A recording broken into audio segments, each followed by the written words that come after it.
MSN football ടോക്സിലേക്ക് അവർക്കും സ്വാഗതം. Super കപ്പിൽ അങ്ങനെ കേരള ബ്ലാസ്റ്റേഴ്സ് മുംബൈ സിറ്റി FC-യോട് ഒരു ഗോളിന് ആണ് പരാജയപ്പെട്ടിരിക്കുന്നത്. അതും കേരള ബ്ലാസ്റ്റേഴ്സിന്റെ ഡിഫൻസീവിൽ കളിക്കുന്ന ഫ്രെഡിയുടെ ഒരു ഓൺ ഗോളിലൂടെയാണ് ഇന്ന് ബ്ലാസ്റ്റേഴ്സ് പരാജയപ്പെട്ടു പോയിരിക്കുന്നത്.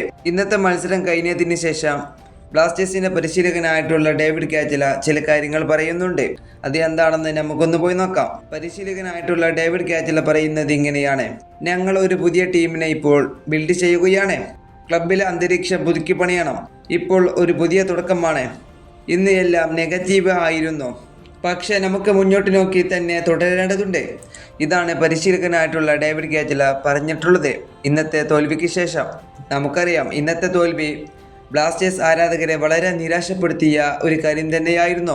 ഇന്ന് ബ്ലാസ്റ്റേഴ്സ് ഒരു സമനില പിടിച്ചിരുന്നുവെങ്കിൽ ഇന്ന് ബ്ലാസ്റ്റേഴ്സ് സൂപ്പർ കപ്പിൽ സെമി ഫൈനലിൽ എത്തുമായിരുന്നു.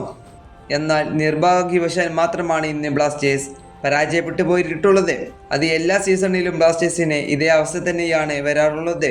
ഈ വീഡിയോ ഇവിടെ അവസാനിപ്പിക്കുന്നു. ഫുട്ബോൾ ലോകത്തെ കൂടുതൽ വിശേഷങ്ങളുമായി അടുത്ത വീഡിയോയിൽ വീണ്ടും കാണാം.